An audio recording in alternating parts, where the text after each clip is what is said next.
Hello, and welcome again to Fantastical Truth.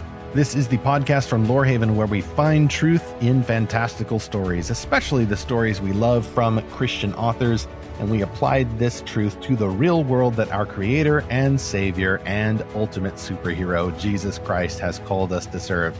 I am E. Stephen Burnett, and I publish the Lorehaven Magazine, found at lorehaven.com.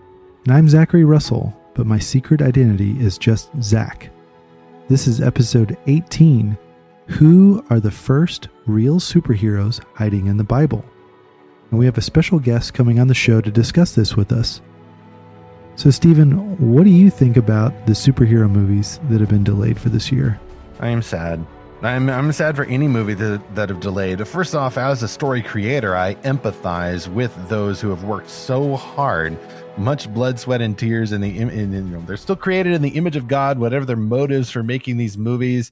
It is sobering to me that they have to have these release dates postponed. And I think even when it's right to make fun of the celebrities who are, sitting in their mansions talking about how great the lockdowns are. Like, easy for you in your 30,000 square foot beachfront estate. Some of us got a broom closet to live in and don't have even a backyard to speak of, really.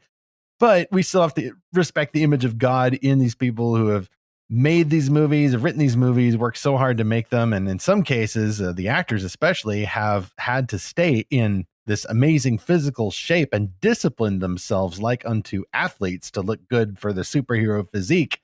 And now what do? Do they get to eat pizza now, or do they have to stay on the fish oil diet or whatever it is for all these months until they can resume filming again? It's one of the smaller tragedies of this instance, but I think it's going to make it all the better when we finally start getting these stories back in theaters again.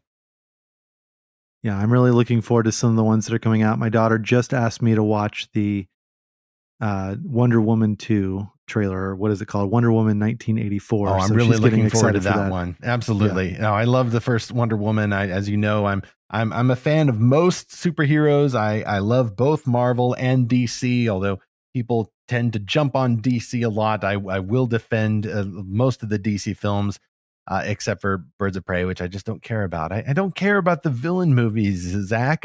I'm in here for the superheroes. Joker is nothing to me unless there is a Batman to stop him. That is my superhero theodicy there. Nice. Well, let's bring in our guest. Today's guest writes about how the Bible positions heroes. He says, quote, "There are heroic characters, but the Bible rarely positions them as role models," quote.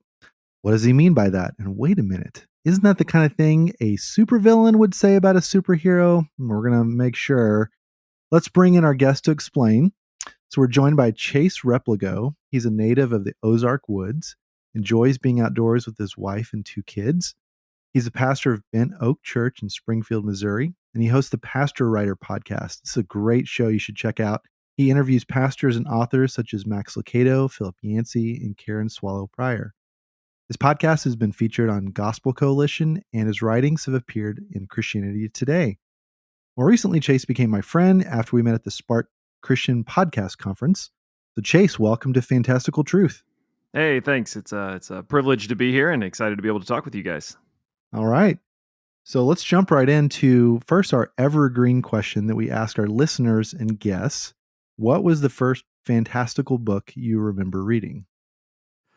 So I can't remember which came first, but I was thinking probably, 2 books, maybe these are odd ones. Do you remember the book, The Indian in the Cupboard? I don't know if this qualifies as fantasy, but I've heard of this one, but I've never read it. There was a movie version, I recall. Yeah. So I read the book as a kid. It's about, a kid who has this sort of play set of little cowboys and Indians, and they're these little figurines, and one day they come to life, and I loved that book as a kid. And then the other one that's more centrally fantasy, there was a series of books called Redwall, that were kids' novels about a mouse. You remember those? My wife those books. Loves those. We read a few together. She absolutely loves them. They're famous for being kind of more adult level talking animal stories. No humans in sight. No Narnian kings or queens, and a lot of feasting.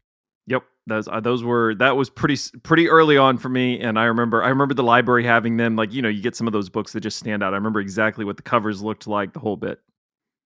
That's great. We have a good friend that recommended Redwall, and my kids started reading that. So very cool.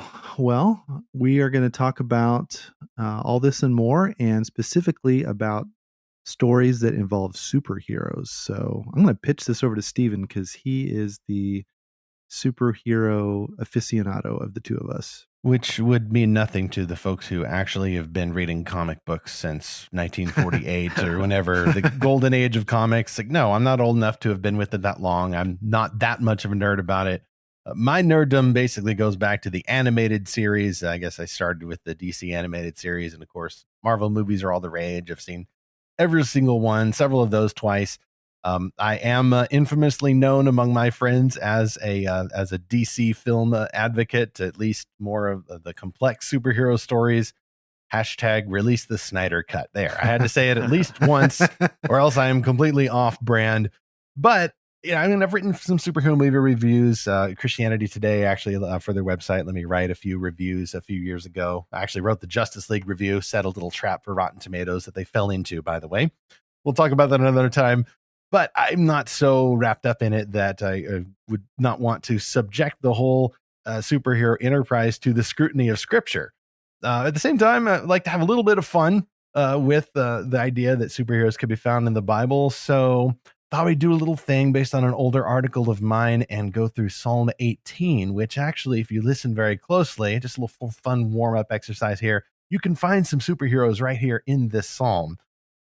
For example, Psalm 18:7.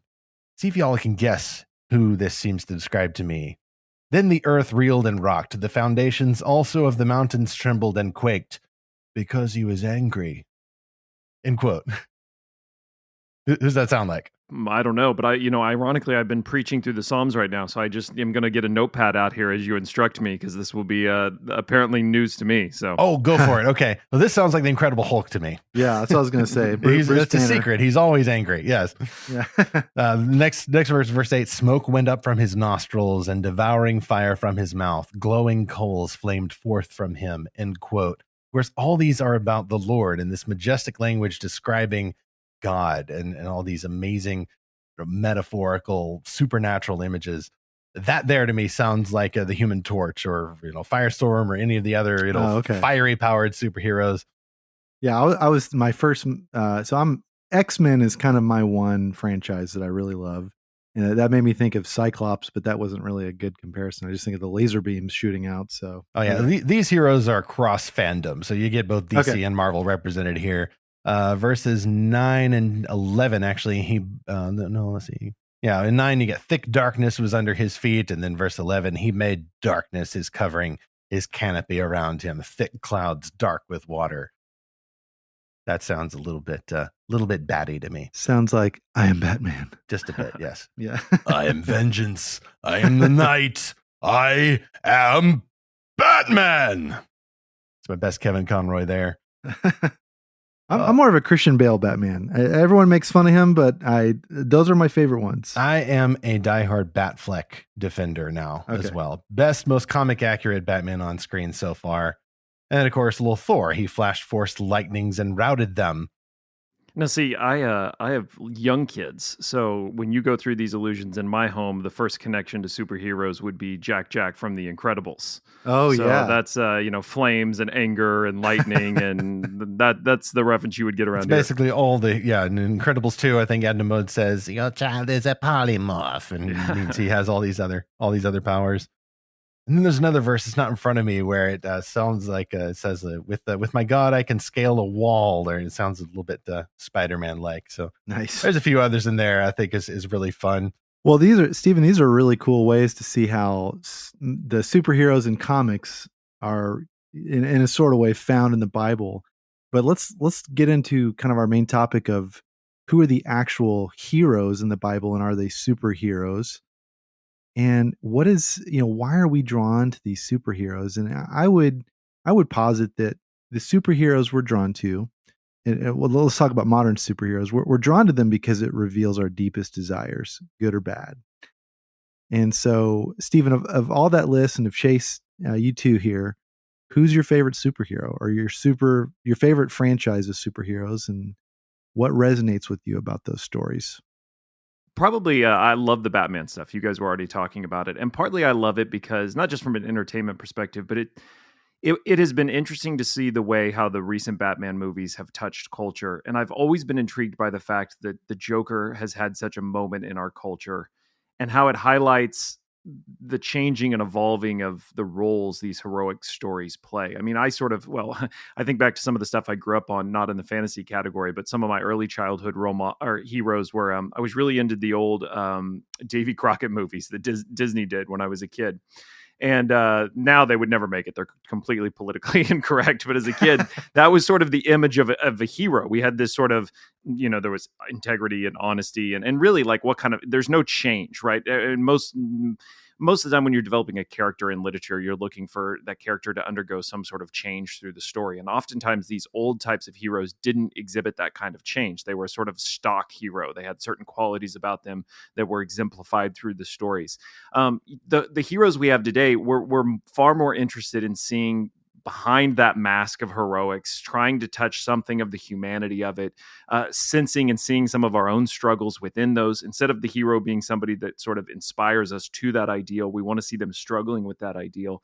And I think back to some of this traces back to there's a famous Spanish novel. It's actually, besides the Bible, the most sold novel in world history. The story of Don Quixote. I don't know if you guys are familiar with it. You may have gotten some exposure in like a Western literature class in college. But Don Quixote was written by Cervantes it was published in the 17th century.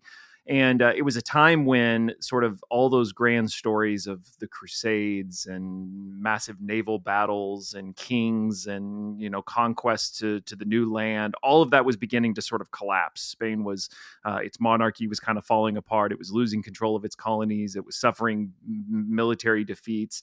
And there was this genre of literature that was huge at the time called the chivalry novel, and it had this very sort of formulaic adventure story. There was a knight, and the knight would go off and fight fantastical beasts, and he would do it in the name of the woman that he loved, and he would sort of exemplify these virtues. And Cervantes wrote this book, Don Quixote, about a man in his 50s who got so obsessed with reading these hero novels that his mind, the way he puts it, is that his mind dried up. And he became delusional and thought that he was a knight and he was being called by God to restore chivalry. So he literally polishes up this old armor and takes his sort of scrawny horse and climbs on him as a steed. And he knights a peasant farmer who he claims to now be his liege. And he goes off looking for adventure. And the famous iconic scene from the book is, of course, he sees these giant windmills and believes them to be giants. And he challenges them and rides into one with his lance and ends up being knocked from his horse by one of the arms of the windmill. And the whole book is about people sort of laughing at his madness. How can you believe in these ideals of knighthood in this modern world where all of that's in collapse? And eventually at the end of the book, spoiler alert, if you go read, it's like 1,000 pages, so I doubt you will. But at the end of the book, he, through all of the humiliation and people sort of taunting of him, he sort of comes out of his delusion and realizes he's just an old man with nothing sort of virtuous or meaningful about his life. And the book ends with him dying in bed of a fever, sort of just this like common thing. And it strikes this really sort of sad note where you almost want the delusion to be true. Like it's more meaningful for him to have been a knight than the reality of just being an old man with a sort of fantastical idea. People credit that book with being the first modern novel. You can actually, the whole idea, he has Pedro Sancho as his sidekick. The whole sort of like archetype of sidekicks is tracked back to that book. So most of Robin Hood and Batman, you can track that relationship, sort of literary effect, back to Don Quixote. But it's considered the first modern novel because it highlights this desire for something of virtue and meaning and ideal, now that we also live in a world where we don't actually believe in virtue and ideals and meaning, and a longing for something of that to be true. I think there is a lot that is happening in current hero movies that is bridging that gap, wanting to find something of meaning and justice and purpose and value and heroics, and wrestling to do it in a world that when you turn off the movie doesn't seem to function on those paths of adventure and heroics and ideals. So the Batman Joker one is an interesting one for that, because we got so interested in the villain. It's always been the case, but they are almost to the degree of the hero, and seeing the way that those heroes are wrestling to understand what heroics is such an interesting innovation in the way hero stories have been told in the past. My favorite, I have to say, would be Superman, just because he's the first and the best, handled well with experienced storytelling hands. And I won't go on too much about this. I mean, I love Batman also, Spider-Man, the Avengers, all of those. Like, someone asks me, who's your favorite superhero? I want to turn it back and go, who's your favorite child? Like, I can say a few that aren't my favorites, but handled well. I enjoy the story of a hero who truly wants to be a hero and follow other heroes and live up to those heroic ideals despite their flaws. I mean, Batman is often understood, especially in some of the storytellers who've had him for a while, as a very flawed hero. At times he verges on being an anti-hero. In Batman v Superman, Batman nearly goes over to the dark side. And as we record this, actually, they've said about the new Batman trilogy that they think it's going to be even darker than the Christopher Nolan films. And I go, well, there was a version of it played by Ben Affleck in between that was pretty dark, and that met with some mixed response. But if you understand it, then actually it's a subversion of that darkness. He ends the film saying, men are still good. Effectively, I was wrong in trying to be such a flaw, trying to be a hero despite my flaws. And for Superman, I love that he, in the best storytelling hands, will pursue those virtues despite what the world around him will do. And in Superman's last outing, and at least in Batman v Superman, a lot of folks misunderstood that because they believed that it was trying to subvert Superman, to say that he's worthless, he doesn't belong here, he's now too dark, he's morally compromised, when in fact you see Superman struggling with the world around him and that actually resembles this world. And I just love that approach, or at least that idea that a hero can fight to be a hero, but it is going to be the sin in the world around us that is going to challenge that ideal, that is going to make the superhero look inward and wonder, wait a minute, what am I doing? And then if we see him, though, go back to being a hero and fighting real villains and not just going overboard with fantasies like Don Quixote, that's the kind of story that I love best in this genre. Yeah, I mentioned X-Men, and Wolverine is my favorite superhero. And I've been trying to think about why that is. And so I'm basically Gen X. I mean, I'm kind of in the middle of Gen X and millennial. But Wolverine is very much the Gen X superhero. He's this loner. He's got this tragic past he doesn't really want to talk about, and when he can't really remember it. All the stuff was done to him, but now he's invulnerable, and he heals on his own, and he doesn't need anyone, and he rides a motorcycle. Okay, so he's a lot of the symbolism of that generation, but at the same time, he keeps finding himself in these situations where he needs others, and he needs a team, and even he keeps leaving, and he keeps trying to fight battles on his own, but he needs help, and then he doesn't want to be a hero, but then he has to be the hero, and so there's a lot that I can resonate with in Wolverine's journey. But I'm stuck with Batman though, Stephen. I got to tell you, I love the Nolan Batman films. I think it's a great reflection of our current era of like the war on terrorism. I think the Dark Knight was just a perfect allegory for all of that. But I love Man of Steel, and not necessarily for and I know Batfleck shows up sort of, and he shows up in the next one, Batman vs Superman, your favorite. But I love the portrayal of that villain because it was General Zod. And we're not really talking about villains too much, but General Zod, in my opinion, is the best villain of them all. No, because he is really. He wanted something good, and he wanted, like, the Joker is like, it's kind of obvious why we like the Joker. He is like wish fulfillment. Some people like the Joker a little too much, I would think. Yeah. And I wrote a post on this on Speculative Faith that villains like that just kind of reveal our own dark desires and our own like kind of quest for ultimate freedom over and control over everything. But General Zod, I think, is really hits close to home because he wanted something good for his people, and then that got really twisted. That is the very reason I was born. Yeah, so this is good. So let's look at Yeah, the those second villains point. are so different. They the reason I'm sort of been drawn to the Batman Joker one is, for me, the Joker is, it's so much the kind of nihilism that I see setting in the way people think, that almost, Exactly.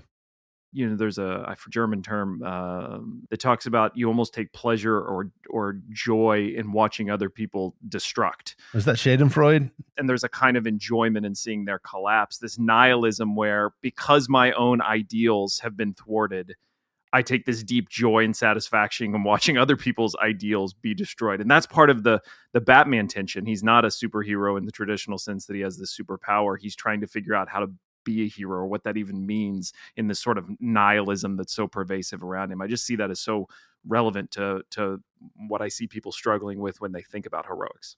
Well, that's why that quote is still so quoted and so relevant today, from Alfred, portrayed by Michael Caine in The Dark Knight. Some men just want to watch the world burn. And it's true. It's true. We look at that and go, in one way, that doesn't make any sense. This is just a movie. No one could possibly be like that. But then we look at the world around us and we realize, no, there are many people exactly like this, unfortunately. Well, and that literally just happened in Australia. I mean, I know the Australia wildfires are very complex and whatnot, but there were actually dozens of people apparently that were trying to encourage these fires or light more fires, and they just got obsessed with it. And so, yeah, there are literally people like this. There's a great line in a Walker Percy novel, The Moviegoer, and it's about a guy who just gets, it's actually kind of Don Quixote-esque. It's about, he just gets obsessed with movies. And there's this line where he says that men are dead, dead, dead. And he says, the only thing we fear worse than the bomb falling, he's thinking about the sort of atomic age, the only thing we fear worse than the bomb falling is the bomb not falling at all. And I've always been sort of haunted by that line of, the only thing we fear worse than this destruction is that nothing will happen, that our lives will just sort of fizzle out in nothingness. I always thought it's a really powerful way of putting it. Zach, I think that also explains the pandemic. Some of the pandemic psychology going on is that people just feel ready for some kind of disaster, just something going on. Some of that's going on. There's this hilarious photo series of memes of this guy in like tactical gear and camouflage and AR-15 and all this ammo around him and all these MREs. And he says, this isn't the apocalypse I was promised. And he's just staring out the window. Yes. Yeah, but it's a real question. What do you do when that great moment of our age comes, and you will spend it at home disinfecting doorknobs and rationing toilet paper? It messes with this idea of hero. The Joker would just say, "That's the joke. That's a terrific joke," and then he would laugh maniacally. Well, let's turn to the Bible and look at, it sounds like such a Jesus juke, but let's look at the heroes and maybe the superheroes in the Bible and talk about, what's the correct view of the heroes there. So, Chase, I'd sent you earlier this screenshot of the Kingstone Bible. Did you get a chance to look at that? Or yeah, absolutely. Yeah. So this is something my kids love. It's a hardbound. Well, there's all different versions of it, but we have the hardbound versions of the Kingstone Bible. It's like 3 volumes. And man, there's just these amazing, it's like the comic book version of the Bible, but it's still extremely faithful to the text in my opinion. And the one that really stands out is Samson. And it shows this huge muscular guy pushing the columns apart, breaking the chains off them. Everyone's scattering, for safety. The temple is falling down. And then there's King David, and he's this brave young boy, and Goliath is this giant armored guy falling over. And so I love how they are taking the superhero genre and just putting it in the Bible. Let's just talk about that for a second. Like who are those people in the Bible that we naturally think of as superheroes? Yeah, sure. A lot of it has to do with what you want to define as a superhero, but for sure, the book of Judges is filled with the kind of storytelling, which by storytelling, I don't mean that it's untrue, but the way those narratives have been written, it's filled with the kind of stories that we associate with the kind of hero story. So the book of Judges, which Samson is a part of, is 12 cycles of judges. They're these individuals who are called out to rescue Israel from captivities of various kinds, Philistines or the Midianites.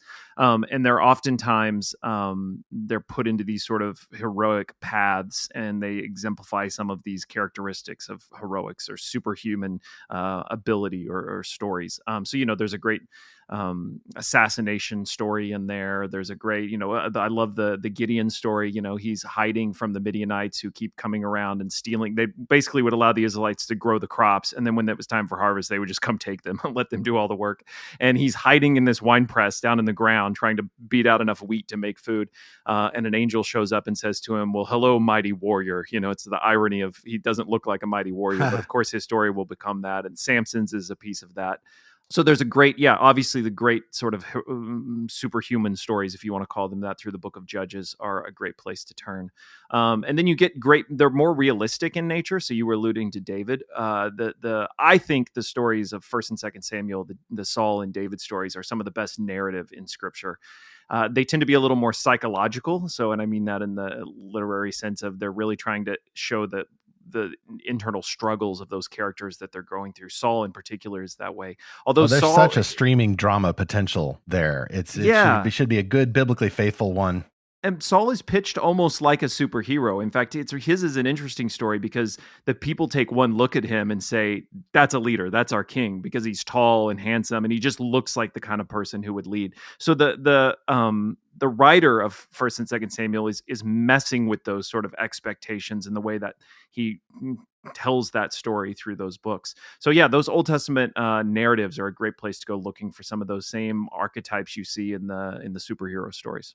Chase, I read your article about Samson. It says why every millennial man should reread the Samson story. And that was such a good article, Chase. And I thought about my own understanding of Samson over the years when I was a kid and I just heard the Bible stories like every other kid. I thought, man, Samson is awesome. He's this big, strong man, like kind of like the Incredible Hulk or something. And that's, that was kind of my view of him as a kid. As a young man, though, as a young Christian, I looked at Samson like, oh, he is a cautionary tale about the power of lust. That's what every young man, talks a lot about in college and high school. And so, Samson had his eyes gouged out, so you better not, look lustfully with your eyes. And that's kind of as far as I thought about Samson. But Chase, I love your article about Samson shows us something really deep about human nature and especially today's culture that is a little more uncomfortable to think about. So I'm going to go through your article and just pull out a couple of quotes that really stood out to me. And it really starts with this, where you said, quote, "We've been told our entire lives that you can be anything you want to be, but by 30, the truth has finally started to set in. It's not entirely true, at least not the way we imagine it would be." End quote. So Chase, tell us, why did you say that quote in reference to Samson? Like, how does Samson kind of exemplify that aspect? Yeah, sure. Well, I love baseball. I've always loved baseball. My brother was a great baseball pitcher. My dad played college football. I went the route of playing the saxophone in high school because I did not have the ability, no matter how much I loved the game. In fact, my dad early on taught me to score. Like you see old men doing at baseball games where you actually, like, there's certain ways you write out what is happening pitch by pitch in these scorebooks. And I think he did it because he realized early on my future was not as a professional baseball player, no matter how much I loved it, right? That eventually sets in. There are certain realities. The thing people miss about the Samson story is that real tension of Samson's story is that he is born into a commitment that he did not make. He is born as a Nazirite, so he's unable to touch a corpse. He's unable to drink wine. He's unable, in his case, to cut his hair. That's not something that at 16 he sort of thought was cool and decided he was going to pursue. That is given to his mother before his birth. And he's raised into this sort of peculiar, strange, he's an Israelite living in the hill country, kind of scraping out a living. And his whole life, he grows up looking down on these major Philistine cities on the plains. The Philistines are probably Phoenicians. They've come from Greece, ancient Greece. They're mariners, they're sea people. So they're so different than so different than the other Canaanites around them. And they build these big cities, and they're known for their innovation in metalworking. They usher in new age away from bronze. And so Samson grows up with this sort of strange custom his parents have forced on him. And he looks down on these technologically advanced, sort of alluring, distant, sort of exotic cities. And he finds himself just infatuated with all things Philistine. I mean, that's really why he just can't help himself. He keeps going down to these Philistine cities and falling in love with Philistine women. And the whole time the Philistines just mock him. He ends up marrying this Philistine girl, and what do? They play games, they mess with her and him, and they're constantly picking fights with him. He can never get the approval of those people that he's so desperate to be like, to run away from home and to be like the Philistines. It just never works. And that's really one of the great tensions of Samson's story, is this thing he is constantly pursuing ends up sort of mocking him in response. And it just sort of revolves more and more downward throughout the story. He can't ever possess that thing that he wants. And I think you miss that sometimes when you read the Samson story as just, which you're right, most of us do, a tough guy who made some poor choices and paid the consequences, but got it right in the end. It's really a question about what you've inherited and what you desire and how you decide what to pursue. Chase, I have to say that I had not thought about Samson being infatuated with Philistine culture as a motif in that narrative, but now that you say it, it suddenly, boom, comes to life, and I realize, oh, that is there. That is absolutely there in the text. Like, these people from whom he's supposed to liberate Israel, he just keeps going back to, and I can't help but, at least for my part, you may not go this way, but for my part, I can't help but think of that as some kind of application to Christians today, who we know, for example, that there's a lot in the world system that is this passing age, that is secular, that is opposed to God. And even though we know that that's the sort of thing we are supposed to oppose, we cannot help but be enamored with that. That even when we were talking earlier about someone being obsessed with movies, I mean, even in some of our popular culture engagement, we're just maybe a little too enamored with some of these things, even though we're trying to find the Christ figures or find the common grace or whatever. It's at least something that I'm aware of. And now when I go back and reread the Samson narrative, I'm going to watch for those bits. Yeah, it's perpetually the Israelite problem. I mean, all the prophets get called to do this. Judges in so many ways. Why do they keep finding themselves in the same situation where they're sort of oppressed and ruled over? It's because they can't step into the identity they've received through God. They're constantly sort of infatuated with what's...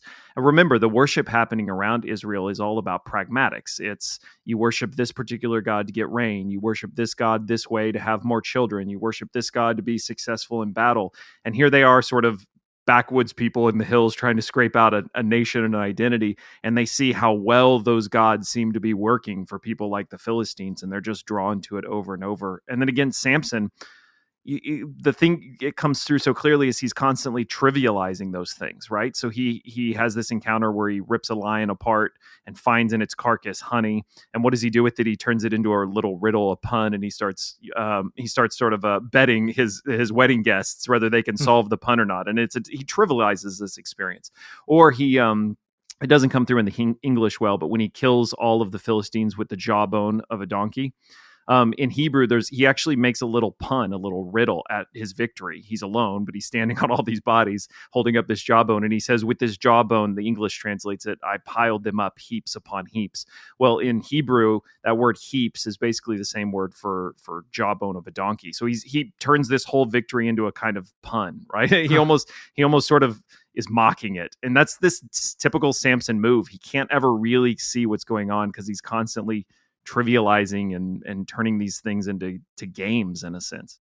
So he has superhero catchphrases is what you're saying. That's exactly. He loves a good riddle. Apparently that was the thing you did at weddings, was bet and gamble on figuring out riddles. Imagine him flipping the jawbone up in the air and then he catches it and then he blows on the tip like a gunfighter. Yeah, Samson's flippancy, especially with his supernatural gift. It says the spirit came upon him and then suddenly he's empowered with these super strength to do these amazing feats. And the flippancy with which he treats it, really, to me, illustrates his role as a failed savior figure for Israel. Every judge in the book of Judges is flawed in some way, speaking the best of them, and therefore is a bad representative for Israel. Israel, then you're left with the book. Everyone did what was right in his own eyes. A savior is still to come, and the nation cannot fulfill its original God-created purpose to be a light to all nations when they are treating God's gifts with such flippancy and failing to, in a sense, evangelize these nations around them because they're so enamored with these nations around them. Yeah, with the only translator I've ever read, there's an older translator who takes that line and says, with the jawbone of an ass, I piled them up in mass. And that's a little bit of what's actually happening in the boom. text. He's sort of, That's there's your great. one-liner, right? He's kind of making a pun, a joke out of this thing that really has not just been about his strength. Remember the story. It's been about the way the Spirit strengthens him in those times of need. And what does he do? Does he turn around and say, "Oh, to the Spirit, be the glory, be the, the honor from this"? No, he says, "Look what I've done." Man, Samson has, it's like he doesn't really know why he's been given this power or what he's supposed to do, or he's just kind of, forget that. He's just kind of doing whatever he wants. And I like how in your article, you really center it on Samson's pursuit of his identity. And you said, quote, there's no higher calling than self-discovery. That's the greatest adventure. And, that has become the new hero's journey. And Chase, I think that really resonates with me. I went through a long period in college and post-college where I was really obsessed with like personality tests and spiritual gift assessments and, really discovering who I am. And there's a good reason for that. I grew up in a very competitive academic culture in high school. The reason for choosing a college or a major or whatever was just to compete. It was just to do the hard thing and do the impossible thing. And also I just kind of went along with the crowd. Like I wanted to study one thing, but the crowd said, "Hey, you should study this." And so I chose one area of engineering, and then I didn't like that. So I chose another area of engineering because that's what the crowd was kind of doing. And I liked those things, but it was more that I didn't really know and didn't really want to own up to what I really liked. And so then I kind of fought against that in my 20s. And I'm like, all right, I'm going to figure out who I am and figure out all this stuff.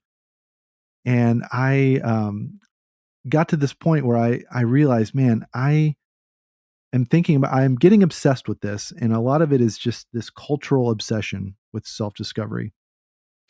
And I read this quote. I can't remember the author. I think it was Tim Keller, who said, "Humility is not thinking less of yourself, but thinking of yourself less."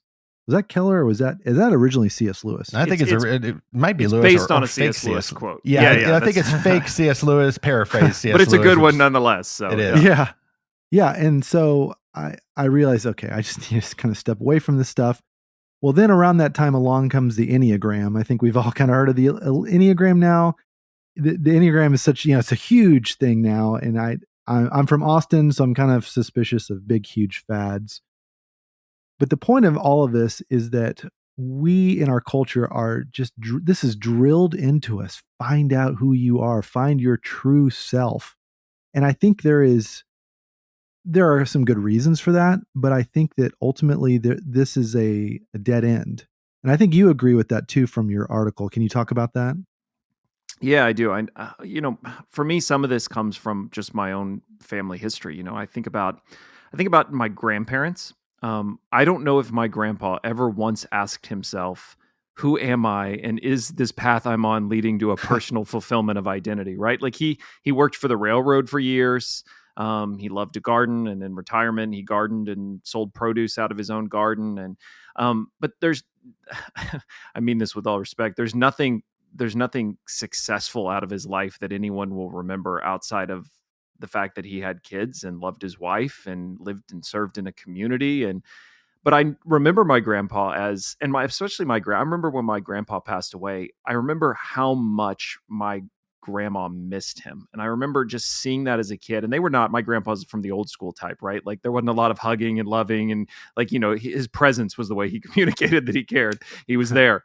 But I remember thinking like, man, that there was a depth to their relationship after 50 years of marriage that I don't think you can get from constantly just chasing the next feeling or the next thing you might be interested in. What it produced in me was this realization that there's something to commitment, and particularly commitment that pushes beyond just what I'm feeling or wanting or what the next thing is. And part of that's knowing myself well enough to know, man, I can get obsessed with something, spend 3 months on it, and then burn out and not ever be interested in it again. Right? That's where my emotional state carries me. Like, this is what I want to do today. 6 months from now, I've got another idea. 6 months from now, it's something else. I think some of the personality trait stuff, it can be helpful in forcing yourself to think about things maybe you've not considered, but it's not a kind of salvation. Knowing something about your dispositions or personality traits isn't the same thing as having done something meaningful or accomplished something with your life. And I think commitment is that piece that seeing in places like my grandparents, and then coming back to the Samson story, seeing that that was really the thing that Samson kept missing. It was this, what he saw is holding him back, this commitment, this identity of his people, his family, this Nazirite vow. What he saw as something that was stifling his self-discovery was really the thing that was giving him the greatest meaning he could have ever found, but he just couldn't see it. And recognizing, if we are people who really trust God, that God is doing something, he's created us for a purpose, then the most important calling of my life is not for me to go out and discover that, right? To go off on the adventure and find my purpose. It's really to commit myself to it. Okay, God, what is it you are doing? And how do I commit myself more deeply to that thing and find my purpose in it? The great line of the Samson story, because Samson's not, like, as much as I've been sort of razzing on him, he's not a story of just failure. It's not a humiliation story. Right. He ends up with his eyes gouged out. He ends up his head shaved, of course. Delilah betrays him. It's not really just Delilah. It's everything he's been pursuing, which Delilah embodies, that's betrayed him. It's this whole path he's been on. Everything, the Philistines that he wants to be like, the love that he's looking for, the strength that he's always depended on, it all fails him in that moment. It's all not actually there. And he ends up sort of grinding wheat in this temple of Dagon, the Philistine god. And it's really interesting. There's this line where it says, and it's really simple in Hebrew, but the hair began to grow back on his head. And it's this little literary device of saying that who God has called you to be is not something that you can control, no more than you could say, I want long hair. I'm going to close my eyes and bear down and try to grow hair faster, right? Like something that is so you is something you have very little actual control over. Samson's hair begins to grow back. And it's a great literary way of saying that even after all of his failures, who God had determined him to be would be there. Although in now a sort of sad and humble state, nonetheless, he would be the kind of savior who would save his people and begin that overthrow of the Philistine oppression. Although it was such a painful road for him to finally come to that realization of, this is who God has asked me to be, and to be faithful is to commit myself and to receive and accept that. So interestingly, before we started the podcast, I had not even thought about the fact that, first off, Samson probably, circling back to the fictional superheroes, is at the back, maybe, of the imaginations of a couple of chaps who invented a hero called Superman back in the Golden Age. This super strong man, and kind of a more positive spin on the German idea of the ultimate man, the Übermensch. Probably mangled that pronunciation there as much as I mangled the previous one.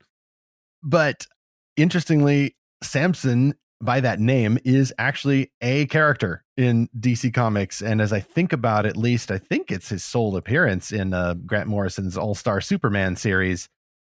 I can't help but see there's actually some similarities between that character and the biblical Samson. He's just sort of arrogant. He's kind of flippant. He's sort of a journeyman. He's just sort of a mythological figure going place to place to place. Oh, and he's got an eye for Lois Lane. And there's even some riddling going on in that scene. And Superman, who in that series especially is much more of the good hero. He's nearing his death, but that's the arc there, is that he's trying to accomplish all these things, these labors at the end of his journey there. Superman bests Samson and his friend Atlas, because why not, in a riddling contest, and therefore gets to hang on to Lois Lane. And as you describe Samson in the scripture, yeah, it's more and more, and even that fictional character, I see the parallels more and more, especially among Christians, frankly, who might be tempted either by the fictional archetype of the superheroes from the comics, or the ideal version of the ultimate man, which you get from either conservative circles or, different religious circles. It doesn't work. It ultimately collapses in on itself, and you are just constantly trying to evaluate your own identity and just looking at your navel all the time. And then we look back by contrast to those older templates of masculinity. I just can't help but think that some of those folks, those men of the past, seem just too busy to deal with all of that. That what is causing that? Do you think, Chase, where we're getting wrapped up in, maybe helpful things like personality exams and such, but what do you think is the cause of this identity crisis in this era that we have, especially, emphasizing men and masculinity, but it applies really to everyone? Yeah, well, you sort of mentioned the German idea of the Superman. Of course, there's a lot of that comes out of Nietzsche's idea of the death of God, and where he writes about the death of God, because Nietzsche would ultimately posit the same idea that that we would create a new kind of humanity out of now no longer being subjected to a notion of God. We would become like gods. And in the where he writes about that, the story of the madman, where he declares that famous line that God is dead, there's a great place where he says, "But what will we have to do to fix the problem?" Essentially, he says, "What sort of sacred games will we have to create? Where will we find the water to wash the blood off of our hands?" What he's getting at is, where will we find the meaning that an ultimate figure like God once gave even common lives, right? Any life could have meaning because of its relationship to a creator and God. If that doesn't exist, then where do we go looking for sacredness and for ideals? What is heroics if there is nothing but life to be lived? What does it mean to be heroic? And so I think a lot of what's going on is we've been looking as a culture for a sense of meaning. We sort of alluded to it with that idea of even looking for a disaster, looking for some sort of crisis so that something of our lives could take on significance, or we could do something significant because there's something significant happening. You guys will be familiar probably with Joseph Campbell's work. Joseph Campbell wrote a book developing the idea of the monomyth. I think of the him hero as sort of a thousand faces. Yes. Yeah, think of him as kind of like Indiana Jones type. In the 50s and 60s, he was looking for all these ancient myths and going to these indigenous people and collecting their stories. And he sort of boiled it all down to, it's very he boils it down to this phrase, follow your bliss, that the hero's journey is all about setting off an adventure after what's compelling to you. And I think he gets it. I think it's the exact opposite of the Samson story. Maybe that's the right way to put it. That following your bliss for Campbell was the way you go and find something meaningful in adventure. And I think what Samson's story, what at the end of the day was God asking Samson to do? To not cut his hair, to not touch a corpse, and to not eat or drink of wine, grapes.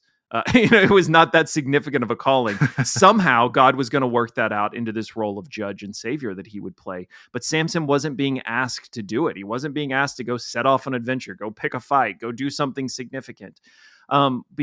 We are supposed to be the people that, by the very fact that we believe that there is a storyline that exists, a biblical narrative that has a beginning and has an ultimate end, and that our lives are in the midst of this story, we're supposed to be, our lives take on meaning by the fact that they exist in that story.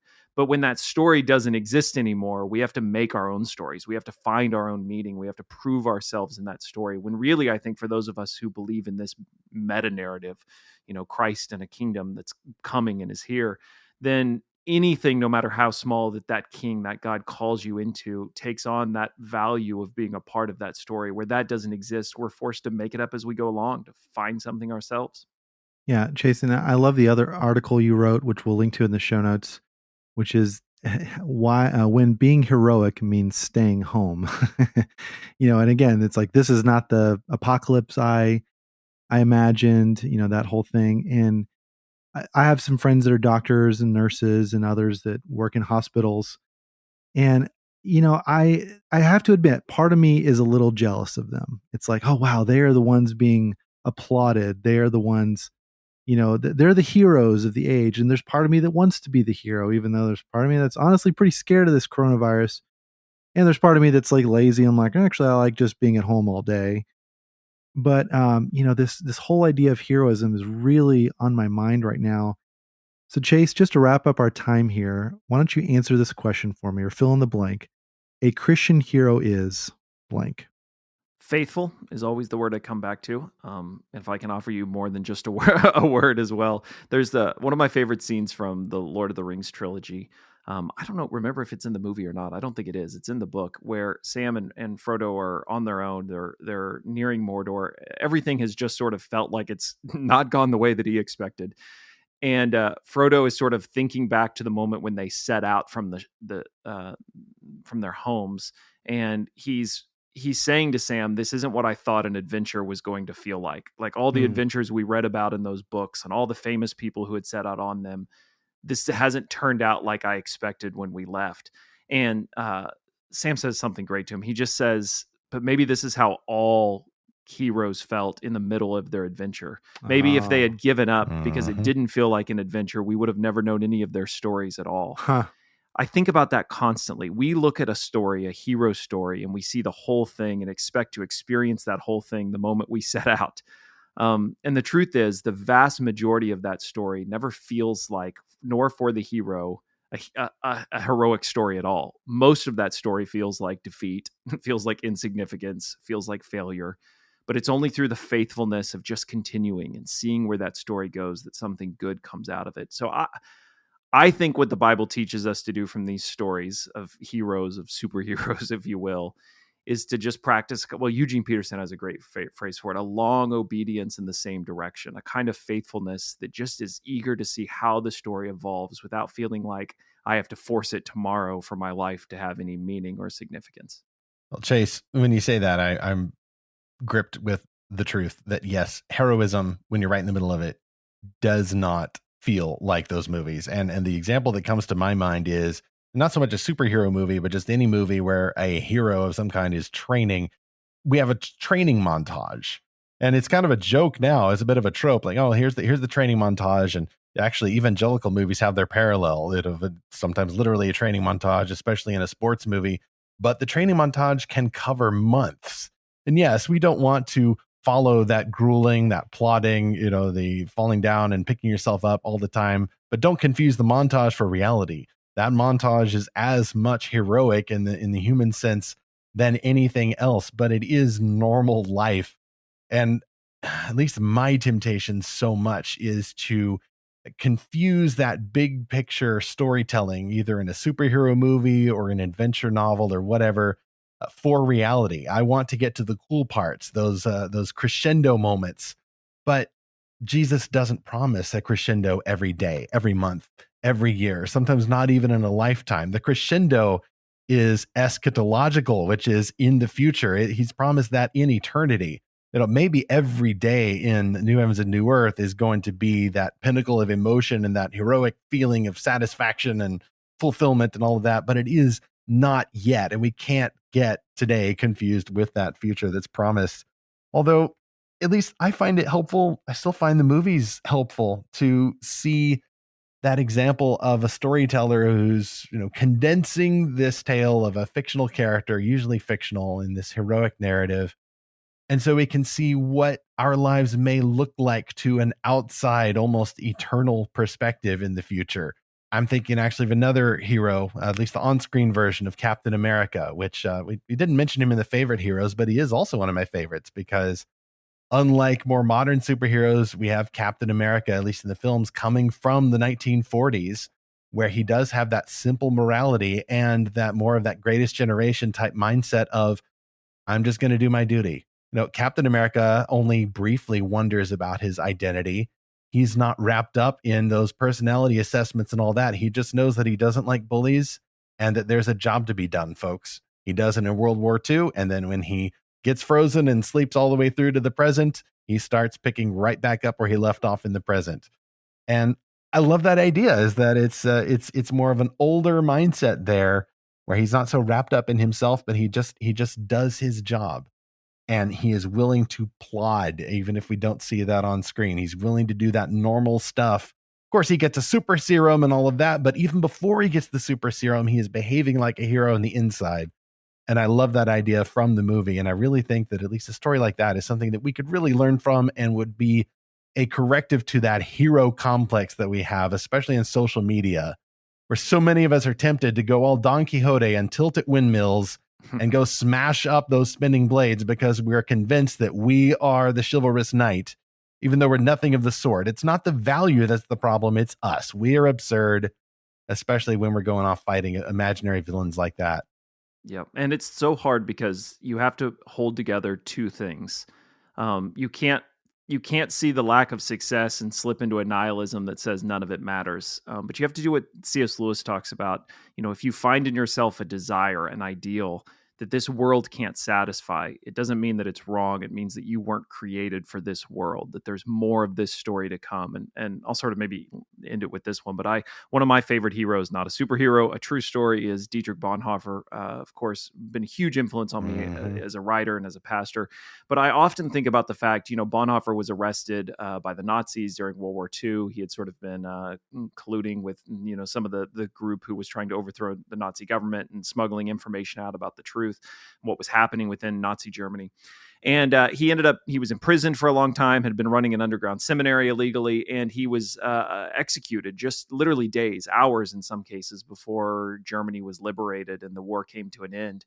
And one of the doctors who observed his death said he had never seen a man die with more peace than Bonhoeffer did as he was hung naked. And I often think, could Bonhoeffer possibly have imagined a world in which we were sitting around talking about his story and his book Life Together, or The Cost of Discipleship, when he walked up to the gallows in humiliation, naked, under the authority and the power of Nazi Germany? Could he have any idea that in a matter of days it would collapse and that the world would be a different place and that his story would speak on for generations to come? Absolutely not, right? And is he a hero? Yes. Would he have, standing there before the noose went around his neck, said, Look at the hero I am. Look at what I've accomplished. No, he must have thought, nothing of my faithfulness has come to anything. But I think he understood that death is not the end of this story. And he faced it with a kind of conviction that ultimate ending would still be written. And I think that's what allows us to be faithful. Man, if it's in your hands, that's a desperate place to be. If you've got to pull off the ending, that's a lot of pressure to carry on your shoulders. But if faithfulness is what we're called to, and if you see all of these stories in the Bible as a kind of a testament to that, right? A kind of companionship for that kind of faithfulness on the journey, I think there's a heroic conclusion that few of us could ever fulfill in this life. Amen to that. I love Hebrews 12, just the fact that there are so many heroes that have gone before us. And this is something I've been thinking about a lot in the time that we're in, that we want to think, oh, well, where is this headed? What's in the future? And certainly the way I think, I'm very future oriented, but it's so good to look in the past and see the faithful men and women of the Bible and of our own lives and in history, and see what it really was that made their lives heroic and how we can live those same virtues now, but really, ultimately, not to Jesus juke, but just to see how Jesus was faithful to the end. And he is the ultimate hero. He's the ultimate rescuer, but he imparts that gift to us and that character to us. So this has been a wonderful discussion, Chase. Thank you so much for coming on, and we would love to have you back another time. So thank you. Hey, happy to do it. It's my honor, my privilege, and thanks for what you guys are doing. I think it's fascinating, and man, we need all the help we can get thinking about the stories and the characters that culture gives us. So you guys are doing important work. Amen. Chase, where can our followers, our listeners, find you in your podcasts and other presence on the internet?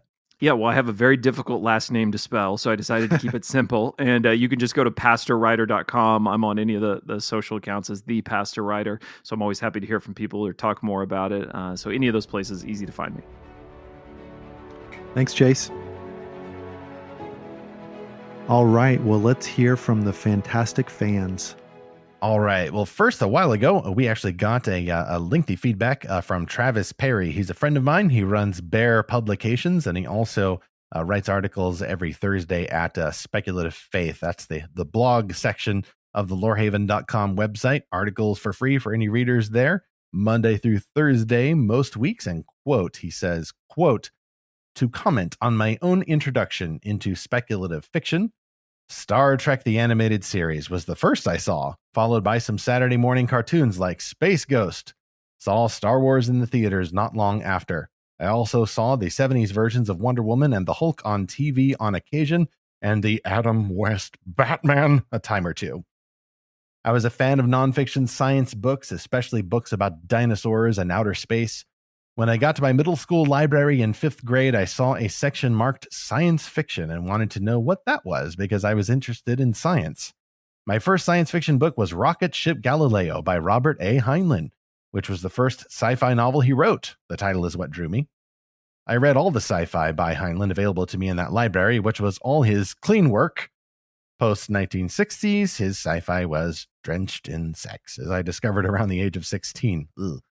I also read a pile of other science fiction writers of the golden age of science fiction of the 1950s. Lester Del Rey, Ray Bradbury, Andre Norton, Frederick Paul, Isaac Asimov, Arthur C. Clarke, and some few post-golden era sci-fi writers like Larry Niven, Jerry Pournelli, I hope I'm pronouncing these right, resume quote, and eventually Michael Crichton. A Christian I knew recommended Narnia to me, so I read the 7 books in that series about the time I was reading a lot of sci-fi. I then read Terry Brooks' Sword of Shannara and some other fantasy books, including some sex and slavery-drenched Conan the Barbarian and Gore series books. About the same time I discovered Heinlein's obsession with sex post-1960s. Eventually I read Tolkien. Gimli was my favorite character my first read through. I didn't have access to a television when Star Trek The Next Generation came out. I've seen Star Trek Deep Space Nine. That was the first sci-fi series on TV I followed episode by episode. End quote. I didn't know all of that about Travis. It totally makes sense, though, and I'm glad that he, like me, is a Niner that is a fan of DS9. Probably the best Star Trek series, as I've said before, even though I have a special love. Probably my favorite is actually Star Trek The Next Generation. Our next listener email comes from Bob B. This is his fantastical reader origin story. He says, quote, "The Mouse and the Motorcycle, or possibly Mrs. Frisbee and the Rats of Nim. I read them over and over so many times. It wasn't long before I found The Lion, the Witch, and the Wardrobe and that whole series. By 8, I read The Hobbit, and by 9, I was starting the Lord of the Rings trilogy." End quote. Man, that is impressive. That's a prodigy there. Way to go. Yeah. Next on Fantastical Truth, we are asking a big question. What about that PG-13 content in fantastical fiction? You know the ones, the violence, the bad words, the sex, and more. That's kind of the triple threat that Christians have often emphasized, and that's also the emphasis in our different sort of episode. We have this thanks to our friends and allies at Realm Makers. This is a panel discussion at the 2019 Realm Makers Conference. Realm Makers is an organization, and it's also an annual conference for Christian creators of fantasy and science fiction and beyond. The panel last year about this topic, I was actually on that panel along with several novelists, including C.W. Breyer and Brent Weeks and Terry Brooks. Yes, that one, the aforementioned Sword of Shannara author himself. So we all got to explore this together. It was a great discussion. And now, courtesy of Realm Makers, you can join us. Really appreciate them sharing that recording with us. And for more information, you can go to realmmakers.net and look at the details about the conference and the annual membership, especially if you are a creator of Christian sci-fi and fantasy. Meanwhile, stay faithful, even in the little ways. Recognize that even though superhero stories include the training montages that are sped up for the sake of the movie, but in real life, we have to experience them in real time. Don't skip over in the plotting moments. Realize that the simple faithfulness, especially if you're a Christian, is the key to the true heroism in the story of Jesus Christ, the true hero, as we continue to seek and find fantastical truth.